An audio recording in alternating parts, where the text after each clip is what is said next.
So you're postulating that these are all unconscious processing.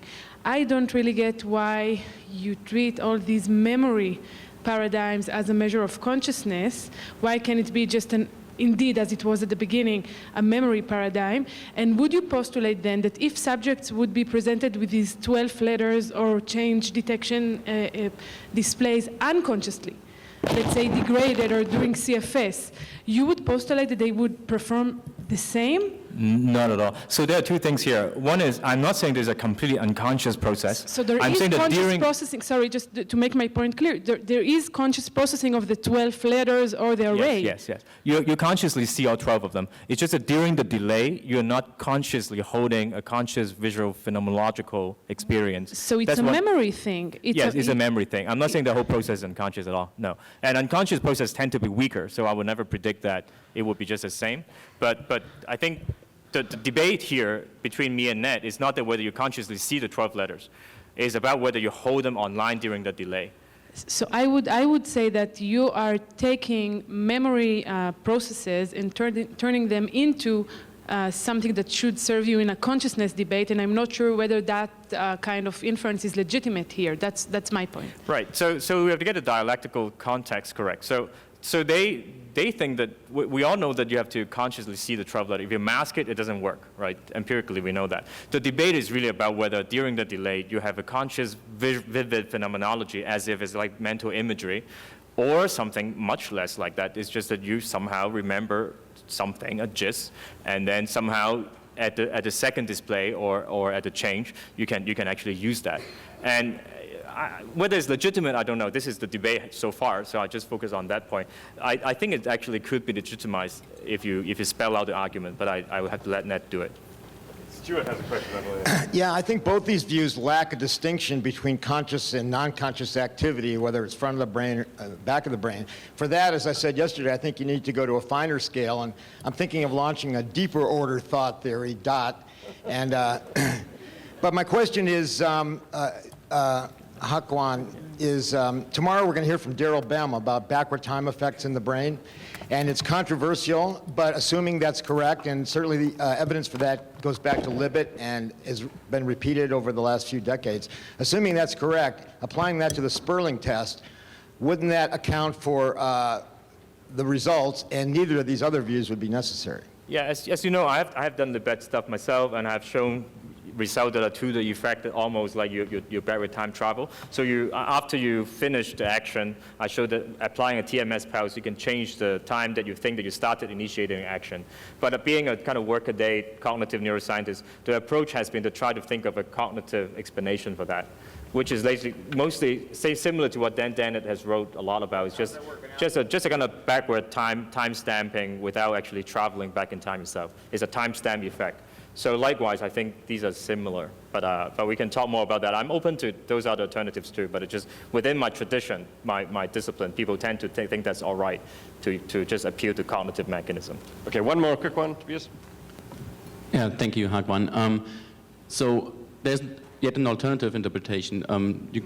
There's an early paper by Max Coulthard on the Sperling data, where he distinguishes between neural persistence of the information, informational persistence of the information, and the conscious visible persistence of the information. And Ned is arguing for conscious visible persistence, obviously, but you can make do with merely informational persistence during the delay, plus the workings of attention due to the cueing. So I wonder why. This is a very cheap interpretation, and it relies on the Carrasco data, which Ned might be presenting right now, that attention can really boost an unconscious representation conscious. Yes. And so why do you need a higher order thought there? I don't take it as support in favor of your point. No, the higher order thought does not in itself get proven by these experiments. Higher order thought itself has a lot of other support, right? So I don't need the higher order thought here for that.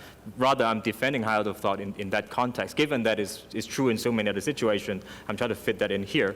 And the point is two. One is that I do acknowledge that you can attend and bring unconscious stuff to conscious, but always at a cost to the other stuff. So my point is just that you're not conscious of all 12 because you can only queue to report 4 or one item to whatever queue. To unqueue stuff, therefore, would never be conscious. And that's my only point, because Ned seems to want to argue that all 12 of them are consciously represented.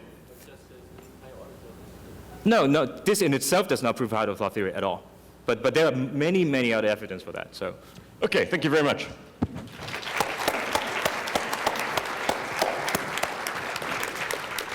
Okay, so for those of you who weren't here at the beginning, sadly Victor Lamme couldn't make it due to a family emergency, so Ned is taking on the role of Victor here, both already responded to David on the philosophy, and now going to respond to, now going to take the role of the opponent of the higher order thought theory on the neuroscience as well. So we've had philosophy Ned Block.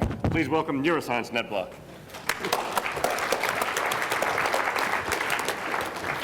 Okay, so I have a lot of disagreements with what Hakwan has been saying. Now, what I need to be able to here, maybe I can just get down here because I can't really see it to point to it. Okay, so here's a little diagram keyed to the Sperling display of what the two sides are. So in this column, we have the iconic memory before. So just to remind you, you get this thing, and then you can report most of what's in any given row. So this column is the iconic memory before the cue. That's the sound that tells you which row to report. This is the iconic memory after the cue. Now, so what many of my opponents, and Hakwan gestured at this, think is that what's in these rows in consciousness is some kind of generic representations of letters. And that's what these symbols are supposed to be, just letterness without any specific, deciding between any specific letters. And then what's in unconscious iconic memory, if that even makes sense. So here's what's in unconscious iconic memory is the full specificity of the grid, or most of it anyway. And then when you get the cue, like the medium tone, that allows you to pick something out of unconscious memory and promote it into conscious memory. Now, so the issue, everybody has to allow that, and Hakwan seemed to be a little dodgy on this in response to your question. In that memory, between when the presentation goes off and when you get the cue, the information, the specific information has to be in the visual system somewhere. The only issue is whether it's conscious or unconscious. So my opponents seem to think that unconscious is some kind of a default. That's what we should prefer. We need to be dislodged from that default, moving to consciousness. But I don't think that's right. I think one can examine whether the unconscious working memory is powerful enough to do that. And the one study on this suggests that it's nowhere near powerful enough to do it. So I'll say a little bit about that. But the one thing I want to be clear on is that what's in unconscious is supposed to be doing all the work according to them. So let me just, let's see. I'm having to skip around here a bit because of things that Hakwan raised. So look, I'm just going to go briefly about this, and again, I'll have to get down here. So this is the only experiment on unconscious working memory that exists. This is done by Soto and Silvanto, and it includes a lot of manipulations that I'm not going to mention, but the basic idea of it is this. It's very hard to see. So you get a grid that is then followed by a mask, which is designed to, as far as possible, make the grid invisible. Then you get a delay, and then let's just ignore what goes on in here, because this is I'm going to be talking about experiment 1, this is experiments 2 and 3. So then you get a delay, and then you get a visible grid. These grids can be at any one of 6 angles. So the hopefully invisible grid can be any one of 6 angles. The visible grid is rotated from the invisible grid by 30 degrees, either clockwise or counterclockwise. And the subject is supposed to say whether the response is clockwise or counterclockwise. You can see this one fine.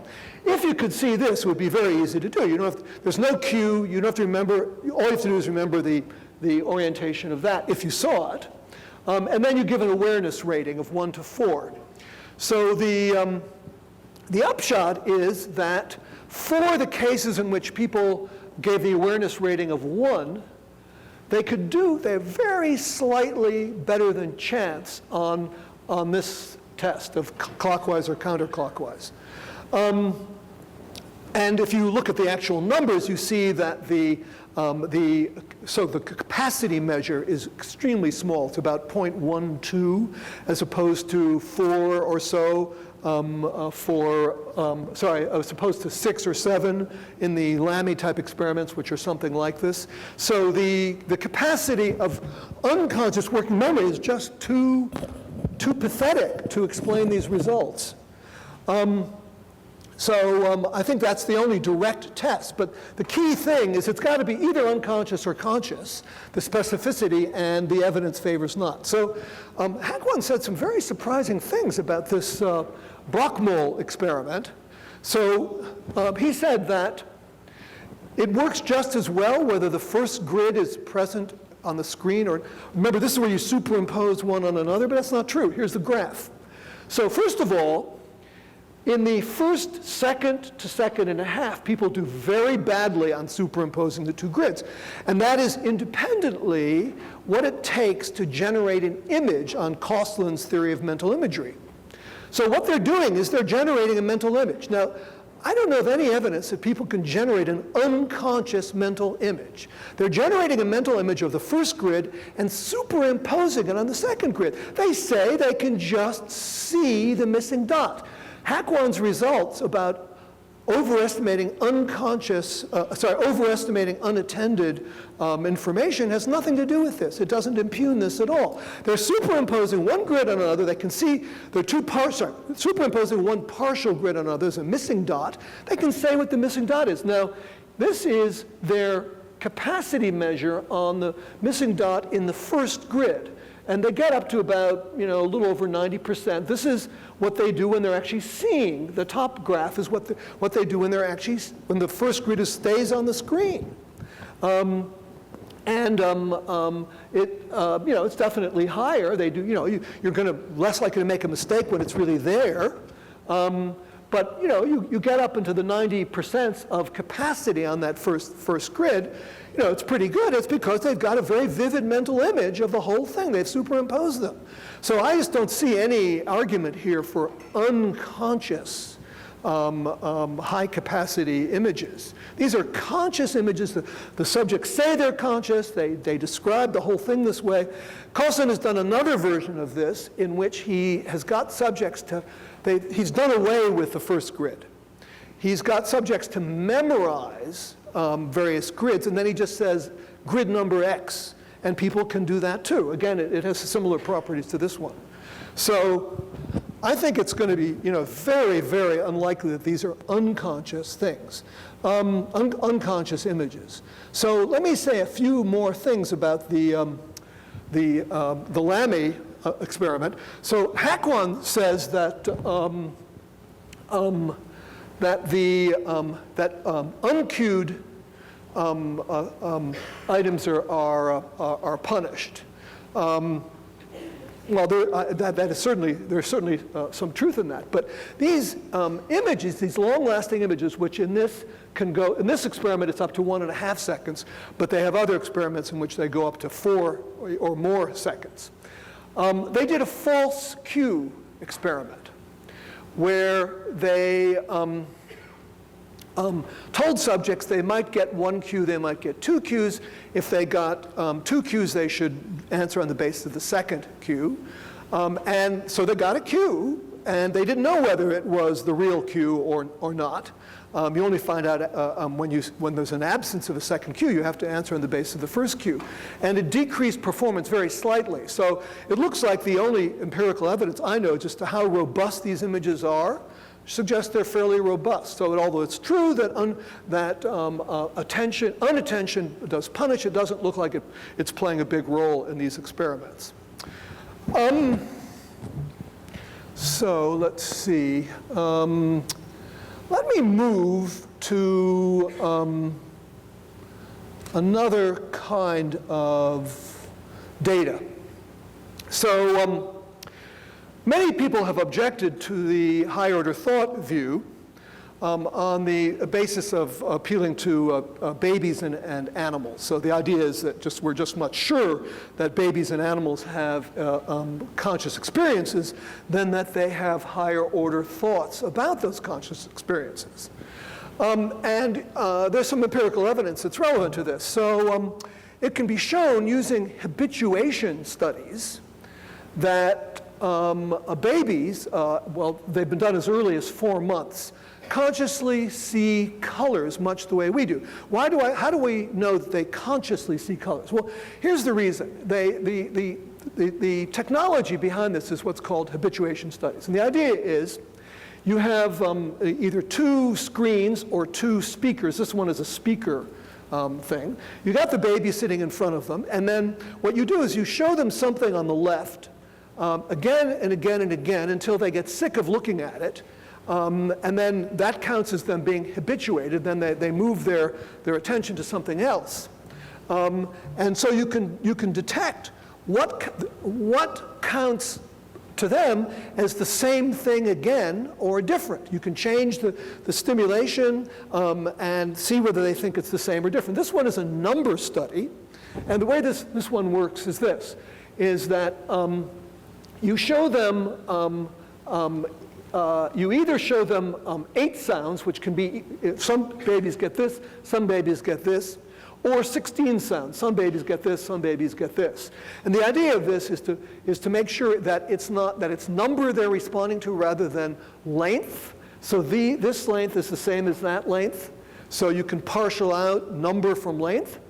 And then, you show them the same thing again and again, either any one of these 4 things, until they, quote, habituate. Now, the criterion for habituation is that you have 3 presentations in a row where their looking time, or in this case, looking in the direction of the sound time, is half of what it was in the first 3. So when they stop looking, basically, when they stop looking very much, when their looking time goes way down, you count them as habituated. Then you give them a test. And the test can be either this or this, the same length. And you look to see whether that continues the habituation or whether it dishabituates, that is, whether they look longer. Okay? And you can show, using this technique, that babies can respond just to number. They can also respond to amount of sound, but they can respond just to number. And the same technique shows that they respond to color. As early as 4 months, they will dishabituate if you change the color. I hope everybody understands that. Their color categories are somewhat different from adult categories, but not hugely different. So why am I bringing this up? So I'm trying to make the point that 4-month-old babies, the reason I say conscious is because it's based on whether they're interested. Okay? If they're interested, they keep looking. If they're not, they get bored and look somewhere else. So it seems very much a conscious act on the part of the baby. But here is the contrast, which is their color concepts they're terrible. And furthermore, they do not even appear to be able to attend to color until after 12 months. So I learned this from John Campbell at a recent meeting. There's something called Farben. Some people have described this in 1906 as Farben-Dummite color idiocy. So anybody who's had a small child knows that, and here's a little numbers on this, that many children age 4 do not know very many color words. And between 2 and 4, there are still a lot of children who know no color words. And here is a more interesting, so the question is, do they have as many color concepts as they have color experiences? So it looks like they have very few color concepts up to age 4, but we know at 4 months they have, pretty much the adult color conscious experiences. But you might think, okay, so they're just picking out the colors with something like that color. But look, here is a little experiment done by Shu and Carey, in which you have, did everybody get that? You have a screen, and then an object comes out. Oops, sorry, I missed the other object. Oops. An object comes out, and then an object comes out the other side and goes back. And the question is, do the children expect that there's one object or two objects? Prior to 12 months, they expect one object, okay? It's only at 12 months that color is significant enough for them that they expect two objects. And so the suggestion is that experiencing colors and conceptualizing them enough to have a thought about them are two different things, that thoughts about colors are much more impoverished than experiences of colors. So again, this is an argument for the pointer version of the higher order theory as opposed to the thought version, advantage to the pointer version. There are lots and lots and lots of results involving children. Here's another one. Results, oh, am I out of time? Pretty well. Well, I could just stop, or I could do this last one. Wrap up quickly. Do it quickly. Okay, well, there's something called, just to do this very, very fast, there's something called source amnesia. Okay, so it turns out that children have a hard time thinking about their own representation. So remember, the higher order thought version of the view says that a conscious state requires thinking about, or at least ostensibly thinking about a conscious state. So here's one experiment done by Alison Gopnik in which she had a tube with a window. Children, this was done with a I'm reporting a 3.5-year-old, but it's roughly in the 3 to 4 area. So children can either put their hand in and see a spoon or something else, or they can see it through the window. So a child does that, and then the experimenter says, well, what's in there? And the child says, spoon. And then the experimenter says, how do you know? Do you know by seeing it or by feeling it? And children, at ages roughly 3.5, are a chance on this. It's called source amnesia. So the idea is, it just is one of the many things also reflected in the color point, is that they have trouble, well, maybe it's a little different from the color one. They have trouble thinking about their perceptual and representational states. But again, that doesn't show these states aren't conscious. So let me just end with one other thing. Sometimes people are skeptical about the Lamme experiments. I'm jumping around here a lot. So I just want to point out that that other people have gotten similar results. And this is a study by, in the lab of my colleague Dennis Pelly at NYU. This is just this is a 2007 study using the Lamme technique.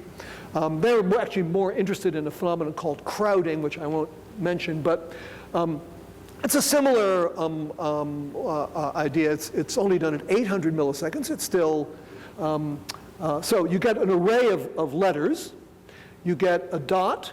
You get a cue in 800 milliseconds, and then you can, that gives you information, that allows you to pick out which letter.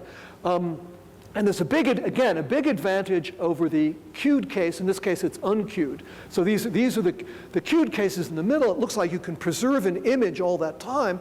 Now, Hakwan and my other opponents think that this is an unconscious process. But I assure you, being someone who's been in this setup, there's no way this is unconscious.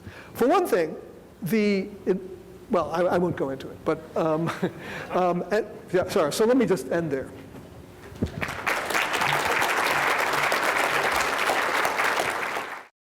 I think Hakwan's got the issue slightly wrong. The issue isn't whether you say there's a lot of rich stuff that I'm not attending to. The issue is whether you're reading your answer off a conscious image. And that's the way this seems to people, including myself. You're reading your answer off a conscious image. So that really has nothing to do with the tendency to say, oh, there was a rich percept. Yeah, so let's not get into this. It gets complicated. So my interpretation was you can read it off an unconscious image and think that you have a conscious image for you to read off. But the more straightforward point probably is broad mode, that I think is just it's probably a blunder on my part. I didn't show the figure and make it more clear. I wasn't saying that if your two figures fused together, you're doing better. I'm saying that if you, with your data, in the experiment 3 or 4, they have a condition where during the delay, they just put the first array there the whole time. That's the figure I showed. No, in the one that you show, they put the first array, they take it away, and then they measure the delay period, and then the vary is the ISI, the inter-stimulus interval. So the first grid was being shown for 100 milliseconds or so, and then there's a delay, and then they show the second one. And then there is a parallel control condition where you show the first one, keep it there for 5 seconds, and then show the second one.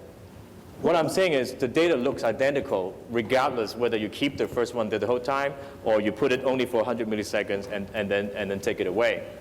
And my argument is if you keep that image there for the whole time, there is no argument that your phenomenology is a lot richer, right? You were seeing the thing was still there in front of your eyes. And the other condition, you're relying on some sort of what you think is conscious image, which even if I grant you is conscious, has to be weaker. But that change in strength of phenomenology does not seem to affect the task performance at all. Okay, we disagree about what the display that I showed, I believe contradicts your description. But anyway, it's not important. So your argument is imagery is too good to be true. It's just as good as having the thing there. That seems to be what your argument is. So something must be wrong. I'm basically saying that you can do it unconsciously, yeah. But why bring in unconscious? I mean, what's the argument that it's unconscious? The argument that it's unconscious has to do with the last point that I make, then I can open the discussion. The other point you make is that unconscious effects tend to be weak, and the other person asked the same question. Yes, they are. This is a point that David and I have independently made in other contexts about the functions of consciousness in general. Subliminal priming effects are always weaker than conscious priming effects because we do nasty things to the stimulus to make it unconscious, right? We present it briefly, we mask it, etc. So the signal is very weak. So what is still is an open question, if you manage to knock out awareness and yet give a very strong signal, maybe you can do a lot of things. And actually, there is a case where you can do exactly that, because there's a new way of doing masking called continuous flash suppression, CFS. So you can CFS and mask away the whole image for a whole 30 seconds. And that actually can lead to a very vivid after image. So without seeing ever the image, you can create a conscious after image. And in these kind of situations, I can imagine something like that might be happening. So during the delay, where you think that this whole 5 seconds of delay, there is a conscious image there. Maybe there is just an unconscious representation. But at the point of recall, you can create some sort of after image-like effect to allow the effect to change or something to pop out. There's no debate that the first presentation has to be strong. If the first presentation was masked, it doesn't work. Fair enough. And there is no debate that in the answer they give, they think that they consciously see it. The debate is just whether during the delay there is a conscious visual imagery, right? So your argument does not seem to me to make any sense, because you're saying that that representation in the delay is so strong that it's unbelievable. But that would apply equally to the unconscious representation as to the conscious one. You've got no argument for an unconscious representation. No, I'm saying that in this one, it's not an argument for unconscious. I'm just saying that it's just as likely that it's unconscious. And my major argument comes from read the broad mode, that it seems that if you change the phenomenology, it doesn't change the performance, then it looks more like unconscious than conscious to me. Because for most things that depends on consciousness, if you change the phenomenology, it should change the performance. I think that the idea of maintaining an unconscious image for 5 seconds. First of all, there's no independent evidence that there even are unconscious images. You have to postulate an unconscious image that's being maintained for 5 seconds. I just don't see the rationale. The difference between them, we're trading on the difference between the word unconscious and your evidence. When you're reviewing unconscious, you're saying that the thing was never consciously presented. It was masked from the beginning. And I can agree with that. If you mask it at the beginning, it's not going to last for 5 seconds. But we're talking about a different situation where you don't mask it at the beginning. If you don't, then we don't know. It's really an open question whether during the delay, it can be conscious or not. And then with CFS, I can show you that unconscious stuff can last very long and have very strong effects if you use CFS to mask it away. So where do you have evidence from continuous flash suppression that without the stimulus, a highly detailed unconscious representation can continue? I know of no such evidence. I don't know any evidence to the contrary either, yeah. But that's very weak. Yeah, this is a point that is, again, I said this is not a point that supports my position. I'm just saying that it seems that we are on equal footing here. That's all I'm saying. Okay, I think move on to different issues, and David may have something to say in response. I just wanted, is this working? Yeah. Oh, good. I just wanted to say about a couple of Ned's earlier thoughts about this. One of Ned's objections has to do with Freud. This is an old objection. I've never seen any Freudian theory. I was very careful not to say it was Freud's view. I said some people say. You had a picture of Freud and you said, some people theorize that such and such. I don't know of any such theory. I've looked around. I haven't found one.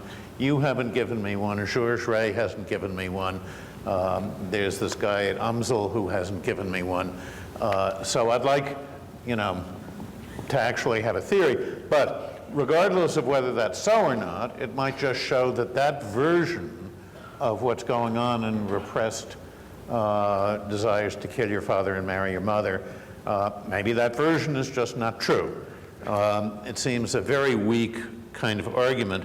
The thing that I wanted to stress was your thought that you have an unconscious sensation, let's say, you have an unconscious higher order thought, and magically you put them together, and lo and behold, you have a conscious state. How does that happen? Well, according to what I was arguing, a state's being conscious is one's being aware of being in the state. It seems to me that what we're talking about when we're talking about conscious states, whether they're conscious thoughts, conscious emotions, conscious sensations, perceptions, whatever kind of mental state we're talking about, if we're talking about conscious states, we're talking about the way our mental lives appear to be. And we can all agree to that. We can all agree that a conscious state is a state one is aware of. The question is what that awareness of it consists in. Does it consist in a thought about it, or is it some kind of self-reflexive thing? So what I'm saying is, if it's the thought that's supposed to constitute the awareness, you haven't dealt with the explanatory gap, because there's no explanation of how an unconscious thought about an unconscious pain can make for conscious pain. You claim you have an explanation, but you don't have an explanation. The thought that you are in this state makes you aware of yourself as being in the state. So it doesn't have to.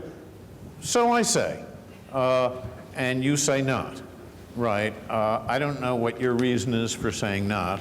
What you're doing is you're treating the property of being conscious as simply a monadic property of a state.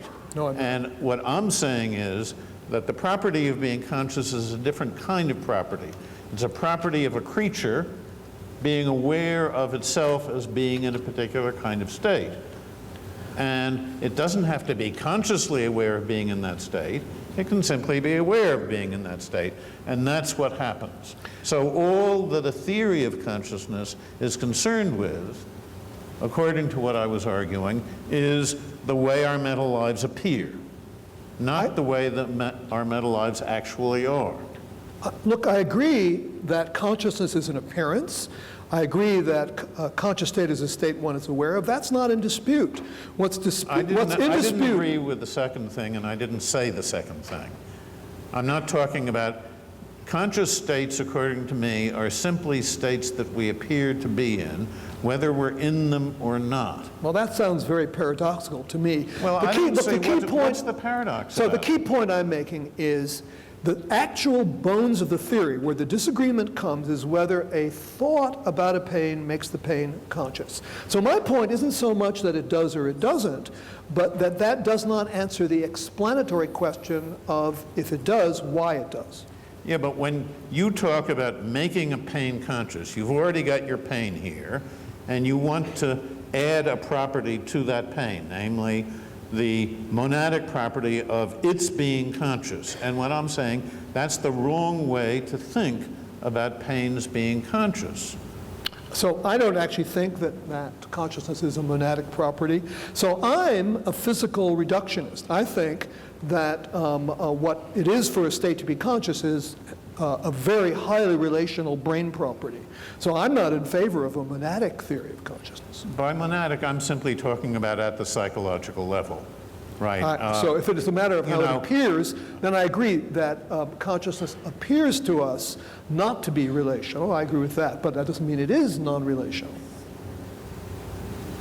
Ned, all I'm saying is thinking about adding consciousness to a state is, at the psychological or common sense level, thinking about adding a one-place property to that state.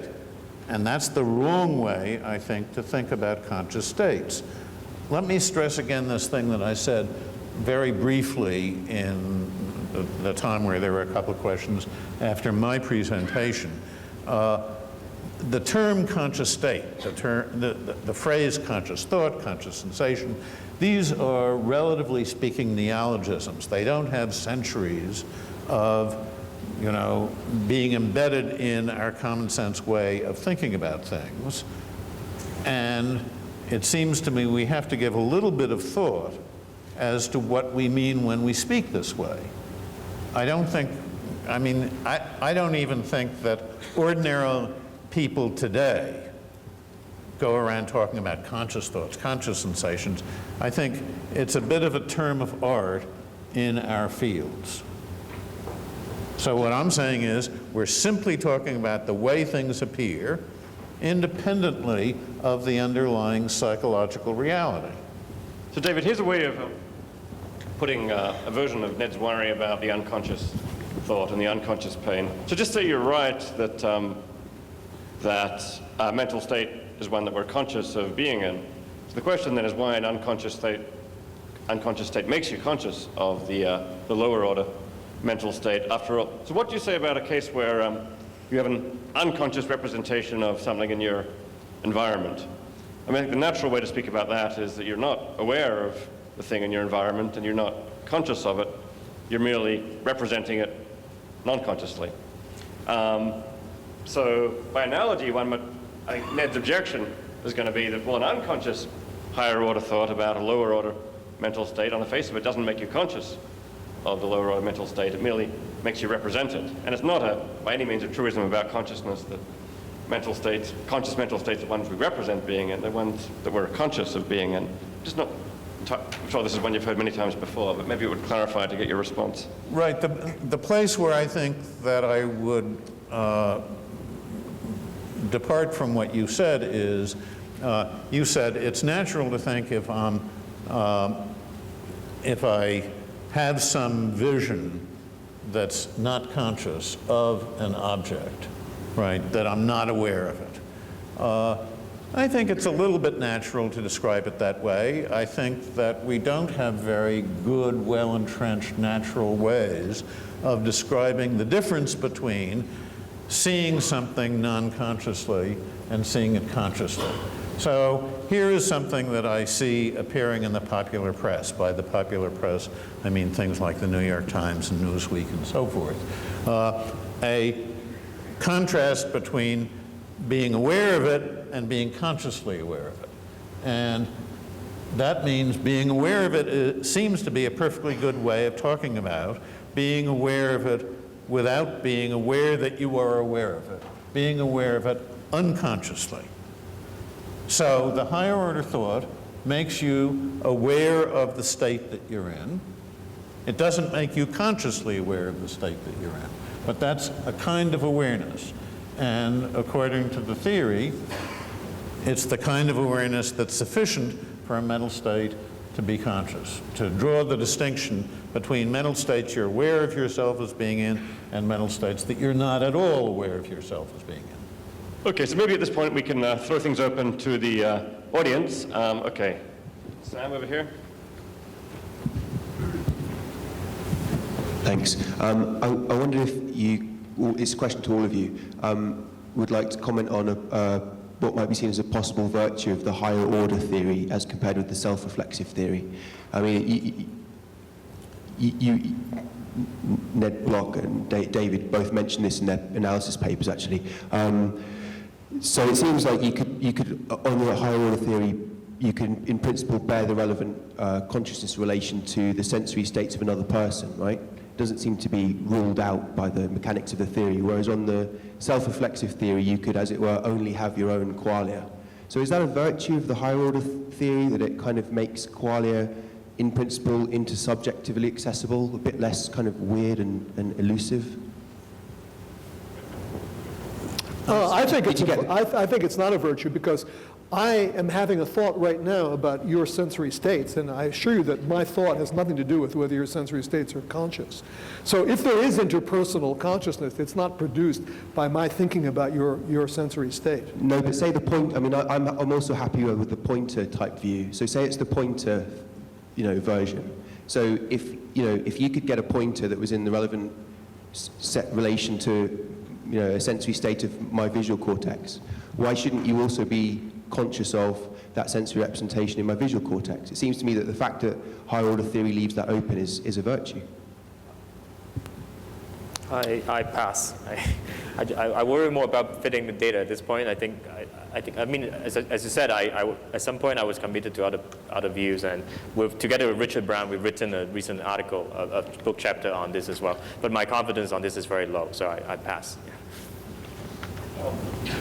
Okay, next question from Hannah there. Okay, is this, right. So I'm wondering if this debate might be helped by looking at consciousness instead of dichotomous, but more in gradual degrees. So Bogard and others look at consciousness as coming in degrees, and it's a gradual spectrum instead of this dichotomous consciousness or unconscious. And it sounds like it's, awareness might be something separate than that. So I'm wondering if we can approach this in a less dichotomous way, so that there might be more areas that we could say, well, maybe at this point we're able to have access to these states that you're talking about. I'm not sure I got that. The question is, if there are degrees of consciousness, does that favor a higher order view, a first order view, or what? Well, it just so sounds... what do the degrees of consciousness consist in? Sometimes I might be aware of myself as having a very vivid experience of red. Sometimes I might be aware of myself as having a very indistinct experience of red. Maybe it's sort of reddish or something like that. So higher order thoughts can certainly represent oneself as having experiences that are more vivid, less vivid. Is that the sort of thing that degrees of consciousness consists in? And if not, what does it consist in? Next one is over there, microphone. No, they have already. Okay, I've got it. Am I on? Hi. Okay, so thanks to the panel. I'm over here. It's a fantastic discussion. There's so much to talk about. I hope I get a chance to chat to you sometime later this week. I can't hear a word you're saying. Can you do something with the mic to make it more I think audible? maybe hold it further away from your mouth or something. How's this? That's Is a little okay? better, I think. Yeah. Okay, so I was just saying that I do hope to get a chance to speak to you later this week, but right now I just want to bring things back to basics and ask a very basic question, just make sure that we're all on the same page about some things. But first, very quickly, to Hakwan about that last experiment. I'm just wondering, as a point of methodology in terms of the grid, if those dots were quite bright. I'm just wondering if there's a possible artifact of retinal after image, which is contributing to the length of that delay being a stored retinal image rather than a memory. Could you repeat the question? The question was, were the dots quite bright in the Brockmo experiments? Would it create some sort of artifact? So I didn't do those experiments. The people who did it are Brockmo rock, and also DeLolo did a lot of them. So in the early experiments, they control for all of those. And usually they are not bright. They're dark dots on a gray background. Okay. So the retinal effect should be, in terms of pupil dilation, those things, I think are well taken care of. All right, so and we're talking about really big effect of 5 seconds, so I wouldn't worry too much about that. In addition, as I guess I mentioned, Carlson replicated it with a completely different methodology, where the first partial grid is entirely in the subject's head. They memorize many partial grids, and they're simply given a name. They form the image and superimpose it on one on the screen.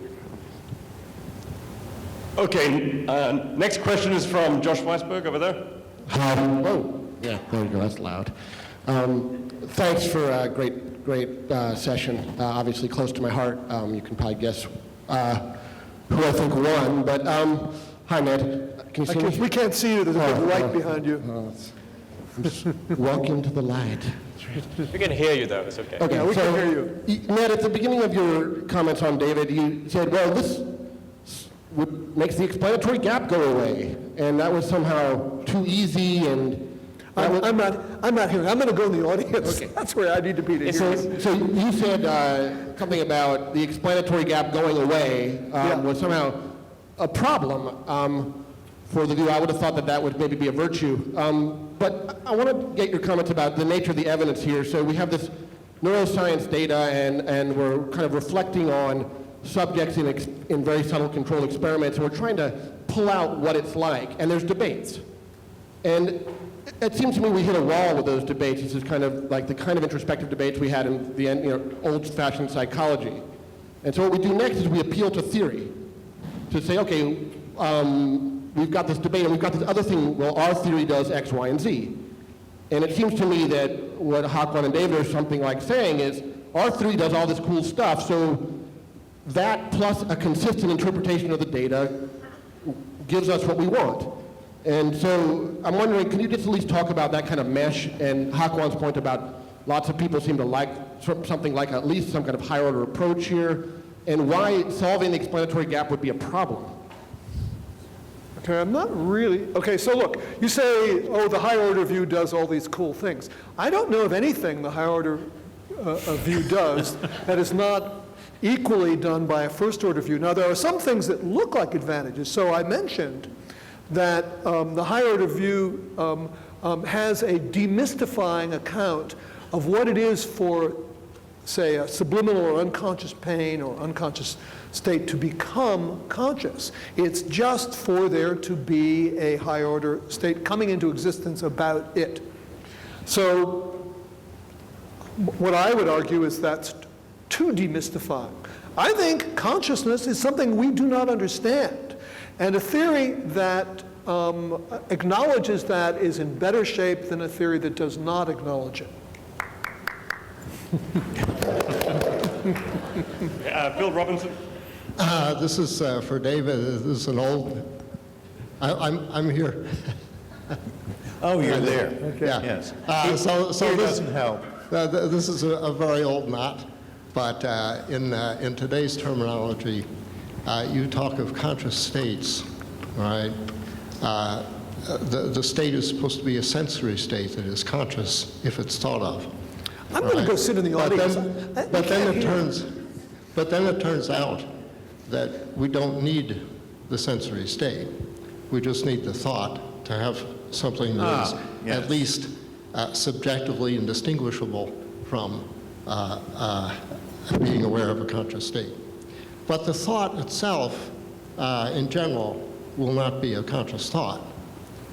So the consequence seems to be that a thought that is not conscious will be subjectively indistinguishable from a situation where we have a conscious state, just provided it has a certain structure, namely the structure. Just provided what?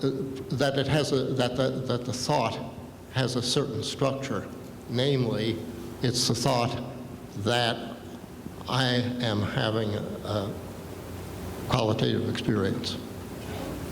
All right. An unconscious thought that has the structure, I am having a sensory state, by itself, without any sensory state, will be sufficient for what I would say is being conscious, but to be quite careful, it would be put a person in a condition that is subjectively indistinguishable from having a conscious awareness. Doesn't that sounds very peculiar to me? I'm not sure which of two things is sounding very peculiar to you. One thing is the thing that Dave raised before. How can a thought that is not itself conscious confer consciousness on something? Well, a thought that is not conscious can make one aware, although not consciously aware, of a state that one is in. So that seems...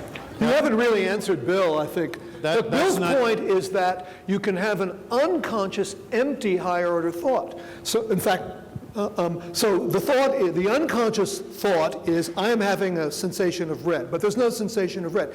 That unconscious thought that I am having a sensation of red, all by itself, according to you, makes you have a conscious experience of red. No, it just seems paradoxical.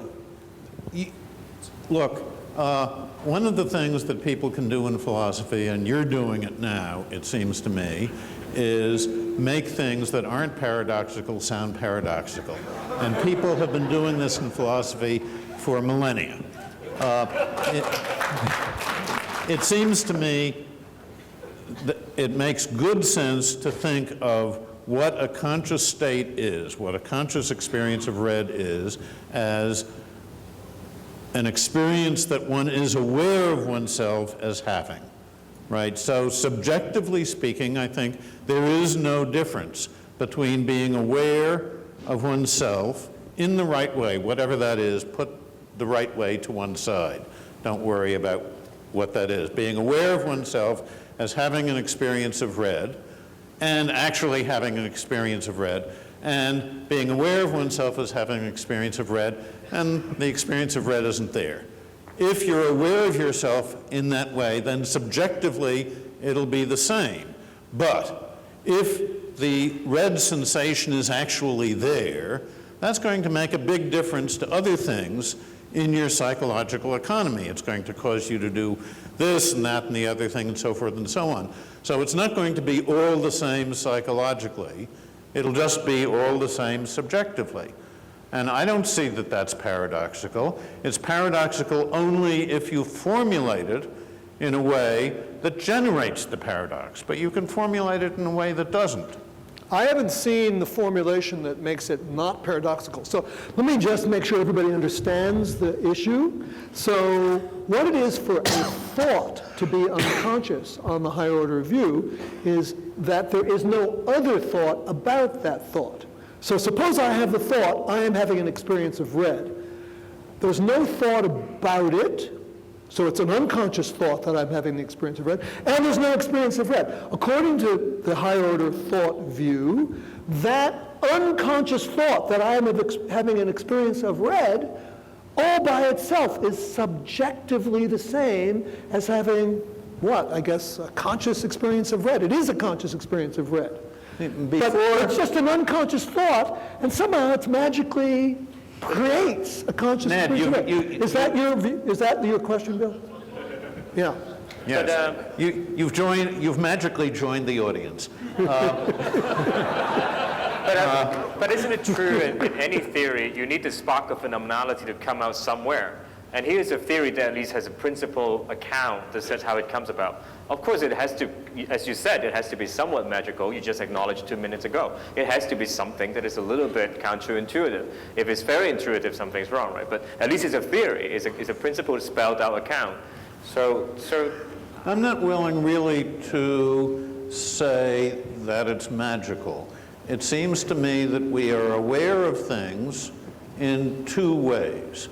We're aware of things when we're consciously aware of them, and we're aware of them when we're not consciously aware of them. For example, subliminally. But that's a real kind of awareness of things.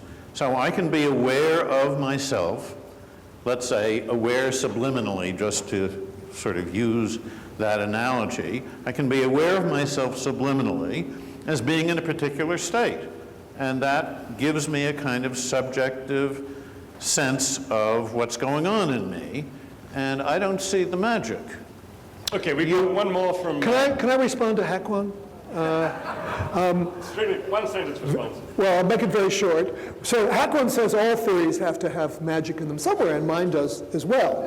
So what I think is that there is a genuine explanatory gap or hard problem, as Dave calls it.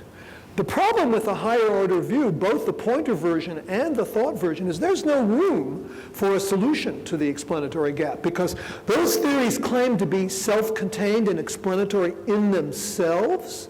So on the first order view, you can hope for a neuroscientific solution to the hard problem. There's no hope in the higher order view. That's as good as, on the higher order view, both the pointer version and the thought version, that's as good as it's ever going to get. Yeah, we refuse to pass the bucket to someone else. That's true. Okay, last one here. Okay.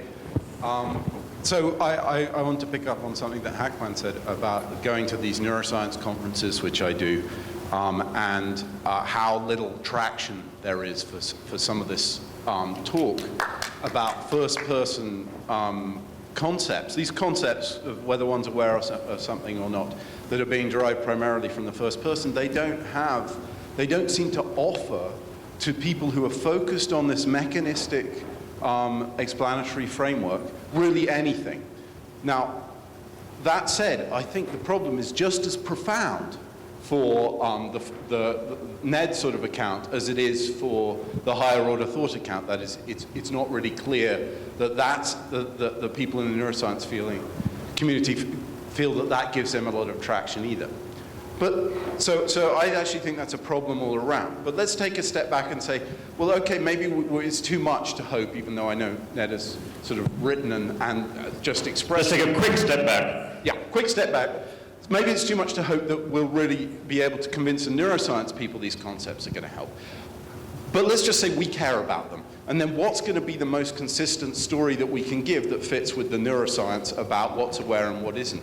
And then I found myself very surprised by the account that Hakwan gave, because it seemed to me that you were actually giving an account that worked better for Ned than for you. So let me just very rapidly say that, and maybe you can respond to whether I misunderstood this or not, which is that you point out that this information is sitting there, and the critical point is you say, when it comes to be selected and reported, the unattended items are punished.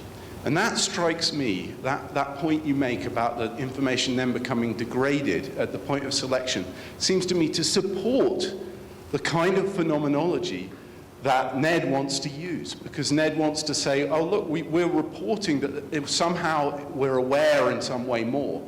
And that punishing seems to support that. It seems to indicate that phenomenal report is catching on to something, namely that there is some information there. So I'm confused that you're making a move that seems to validate Ned's phenomenology more than your phenomenology.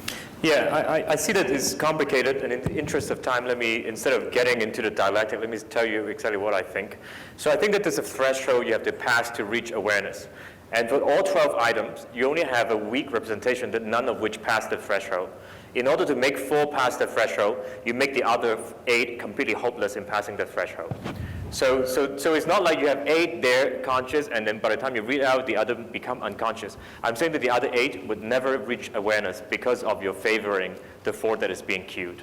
So I think in that case, I think my argument goes through. But of course, whether that is true is another debate. My final word is just that I think the dialectic is, I try to get into this partial report thing out on the limb. I think it's actually a problem for our theory. Our theory has a lot of other things that support us much better. I think our theory overall fits the data better. So when I try to say about this, I'm not saying that any of these arguments on its own prove the higher order view. I'm just saying that we can defend it pretty well, such that I can put Ned on equal footing as that about this problem, and then we'll win him on other battles. So that's the basic. Okay, we're out of time, so let's thank our speakers very much for a great session.